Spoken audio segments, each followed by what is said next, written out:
Welcome back to Xylem learning. മിസ്സിന്റെ പേര് അനുശ്രീ എന്നാണ്. അപ്പോൾ മിസ്സിന്റെ 4ാം ക്ലാസ്സിലെ കുഞ്ഞുമക്കൾ എല്ലാവരും നമ്മുടെ EVS എക്സാമിന് വേണ്ടി ഇങ്ങനെ റെഡി ആയിട്ട് ഇരിക്കുകയായിരിക്കും അല്ലേ. അപ്പോൾ നമുക്ക് ഫുൾ മാർക്ക് വാങ്ങിക്കേണ്ട EVSൽ അതിനുവേണ്ടി നമ്മൾ എന്ത് ചെയ്യണം? മുൻ വർഷങ്ങളിൽ ചോദിച്ചിട്ടുള്ള കുറേ ക്വസ്റ്റ്യൻസ് ഒക്കെ നമ്മൾ ചെയ്ത് പ്രാക്ടീസ് ചെയ്യണം അല്ലേ. അപ്പോൾ അങ്ങനെയുള്ള കുറച്ച് ക്വസ്റ്റ്യൻസ് ആയിട്ടാണ് ഇതാ മിസ് ഇവിടെ എത്തിയിട്ടുള്ളത്. അപ്പോൾ നമുക്ക് കുറച്ച് ക്വസ്റ്റ്യൻസ് നോക്കിയാലോ? നിങ്ങൾ റെഡി അല്ലേ? എങ്കിൽ ഇതാ നമ്മുടെ ഫസ്റ്റ് ക്വസ്റ്റ്യൻ നോക്കിക്കേ. ഫോം ഓഫ് ആർട്സ്, കലാരൂപങ്ങൾ. കലാരൂപങ്ങളെ കുറിച്ചിട്ടുള്ളതാണ് നമ്മുടെ ഫസ്റ്റ് ചോദ്യം. എന്താ ചോദ്യം നോക്കിക്കോളൂ. Look at the pictures and write their names. ചിത്രം നിരീക്ഷിച്ച് കലാരൂപങ്ങൾ ഏതൊക്കെ എന്ന് കണ്ടെത്തി എഴുതാനാണ് പറയുന്നത്. അപ്പോൾ ഇവിടെ കുറച്ച് ചിത്രങ്ങളൊക്കെ തന്നിട്ടുണ്ട്. അത് ഏതൊക്കെ കലാരൂപങ്ങളാണെന്ന് നമ്മൾ എന്ത് ചെയ്യണം? കണ്ടെത്തി അതിന്റെ പേര് എഴുതണം. അപ്പോൾ എല്ലാ ക്വസ്റ്റ്യൻ പേപ്പറിലും ചോദിച്ച് കണ്ടിട്ടുള്ള ഒരു ക്വസ്റ്റ്യൻ ആണിത്. അപ്പോൾ കലാരൂപങ്ങളെ കുറിച്ച് എന്ത് ചെയ്യുക? എല്ലാവരും കൃത്യമായി മനസ്സിലാക്കി വെക്കുക. എങ്കിൽ നമ്മുടെ ആദ്യത്തെ ചിത്രം നോക്കിക്കോളൂ. ഇത് എന്താണ്? ഇത് ഏതാണ് ഈ കലാരൂപം എന്ന് നോക്കിക്കേ. ഇത് നമ്മുടെ മാർഗം കളിയാണല്ലേ. ഇത് നമ്മുടെ മാർഗം കളിയാണ്. അപ്പൊ അതിന്റെ നേരെ നിങ്ങൾ എന്ത് എഴുതി വെക്കണം? മാർഗം കളി എന്ന് എഴുതി വെക്കണം. ഇത് നമ്മുടെ മാർഗം കളിയാണ് കേട്ടോ. അപ്പൊ മാർഗം കളി എന്താന്ന് മനസ്സിലായില്ല എല്ലാവർക്കും? അങ്ങനെയെങ്കിൽ അടുത്ത ചിത്രം നോക്കിക്കേ. ഈ കാണുന്ന ചിത്രം എന്താണ്? ഇതെന്താണ്? ഇത് നമ്മുടെ തിരുവാതിരക്കളിയാണല്ലേ. എന്താണ്? നമ്മുടെ തിരുവാതിരക്കളിയാണ്. അപ്പൊ അതിന്റെ പേരായിട്ട് നമ്മൾ എന്ത് എഴുതി വെക്കണം? തിരുവാതിരക്കളി എന്ന് നമ്മൾ എഴുതി വെക്കണം. ക്ലിയർ ആയോ? സെറ്റായോ? എന്താണ് ഈ കലാരൂപത്തിന്റെ പേരാണ്? തിരുവാതിരക്കളി. ക്ലിയർ അല്ലേ? ഓക്കെ, എങ്കിൽ ഇതാ അടുത്ത കലാരൂപം നോക്കിക്കേ. എന്താണ് ഈ കലാരൂപത്തിന്റെ പേരെന്താണ്? നമ്മുടെ ഒപ്പന. അപ്പൊ അതിന്റെ നേരെ നമ്മൾ എന്ത് എഴുതി വെക്കണം? ഒപ്പന എന്ന് എഴുതി വെക്കണം. ഒപ്പന. എഴുതിയോ എല്ലാവരും? സെറ്റല്ലേ? ക്ലിയർ അല്ലേ? എങ്കിൽ ഇതാ ഒരു കലാരൂപം കൂടി ഉണ്ട്. ഇത് ഏതാണ് ഈ കലാരൂപം? നോക്കിയിട്ട് എല്ലാവരും പേര് പെട്ടെന്ന് പറഞ്ഞേ മക്കളെ. എന്താണ്? നമ്മുടെ മോഹിനിയാട്ടമാണ്. എന്താണ്? നമ്മുടെ മോഹിനിയാട്ടം. നല്ല അടിപൊളി കലാരൂപമാണല്ലേ. നമ്മുടെ മോഹിനിയാട്ടാണിത്. കിട്ടിയോ എല്ലാവർക്കും? സെറ്റല്ലേ മക്കളെ? ക്ലിയർ അല്ലേ? അപ്പൊ ഇങ്ങനെ കലാരൂപങ്ങളെ കുറിച്ചിട്ടുള്ള ചോദ്യങ്ങൾ എല്ലാ വർഷവും ചോദിക്കാറുണ്ട്. അപ്പൊ കലാരൂപങ്ങളെ കുറിച്ച് നിങ്ങൾ എന്ത് ചെയ്യുക? കൃത്യമായി മനസ്സിലാക്കി വെക്കുക. ഇത് മാത്രമല്ല, ഇനി നമ്മുടെ കഥകളി, ഓട്ടംതുള്ളൽ, അങ്ങനെ ഒരുപാട് കലാരൂപങ്ങൾ ഉണ്ടല്ലേ. അപ്പൊ അതിനെക്കുറിച്ച് എല്ലാവരും എന്ത് ചെയ്യുക? ക്ലിയർ ആയി പഠിച്ചു വെക്കുക. എങ്കിൽ ഇതാ നമുക്ക് നമ്മുടെ അടുത്ത ചോദ്യത്തിലേക്ക് പോവാം. എന്താണ് next question? Look at the substances given below. ചുവടെ കൊടുത്തിരിക്കുന്ന വസ്തുക്കൾ ശ്രദ്ധിക്കൂ. ഇവിടെ കുറേ വസ്തുക്കൾ തന്നിട്ടുണ്ട്. എന്തൊക്കെയാണ് നമുക്ക് നോക്കാം. കല്ല്, സ്റ്റോൺ തന്നിട്ടുണ്ട്. തേൻ, ഹണി, ഓക്സിജൻ, പുക, സ്മോക്ക്, മൈദ, ഫ്ലോർ, മഷി, ഇങ്ക്, പെട്രോൾ, നീരാവി, വാട്ടർ വേപ്പർ, തടിക്കഷ്ണം, വുഡ്. അങ്ങനെ അവിടെ കുറച്ച് സബ്സ്റ്റൻസുകൾ തന്നിട്ടുണ്ട്.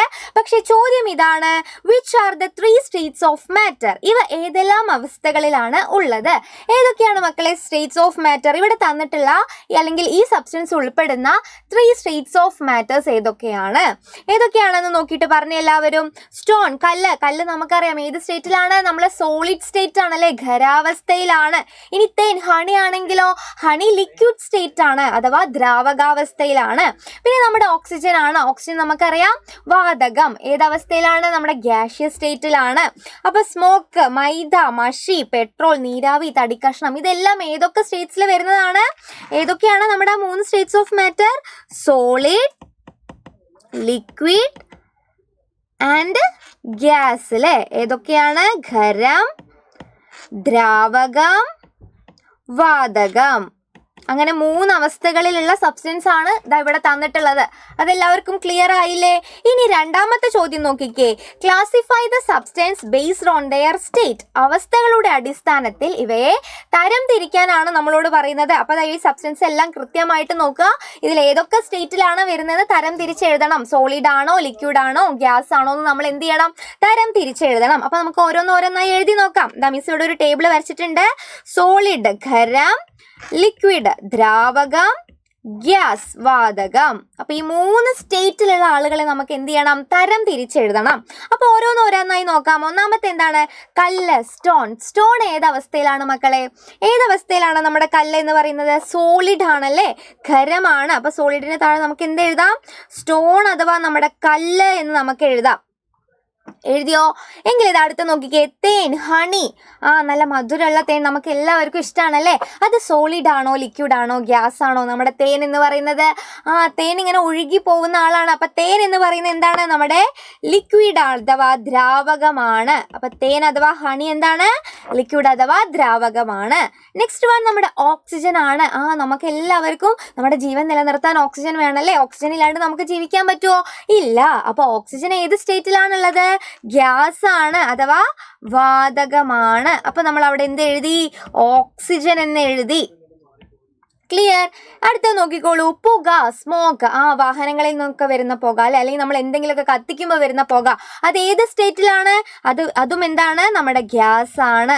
സ്മോക്ക്, പുക എന്താണ്? ഗ്യാസ് ആണ്. അടുത്ത് നോക്കിക്കോളൂ. മൈദ, ഫ്ലോർ, മൈദപ്പൊടി. നമ്മൾ നല്ല നല്ല പലഹാരങ്ങളൊക്കെ ഉണ്ടാക്കുന്ന മൈദപ്പൊടി, അത് ഏതിലാ വരുന്നത്? സോളിഡ് ആണ്. മൈദ എന്താണ്? സോളിഡ് ആണ്. ക്ലിയർ?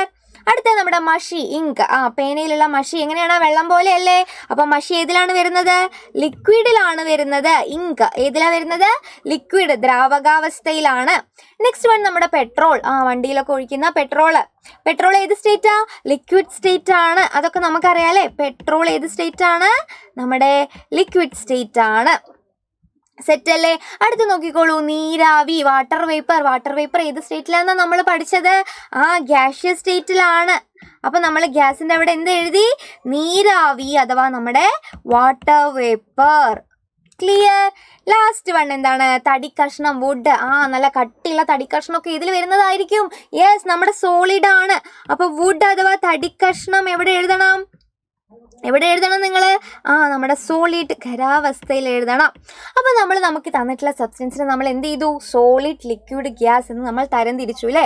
ഖരം, ദ്രാവകം, വാതകം എന്ന് നമ്മൾ തരംതിരിച്ചു. അപ്പോൾ തീർച്ചയായും നിങ്ങൾക്ക് ഇങ്ങനെയുള്ള ചോദ്യങ്ങളൊക്കെ ഈ ചാപ്റ്ററിൽ നിന്ന് വരാറുണ്ട്. അപ്പോൾ ഇത് മാത്രമല്ല, ഇനി ഒരുപാട് ക്വസ്റ്റ്യൻസ് ഉണ്ട്.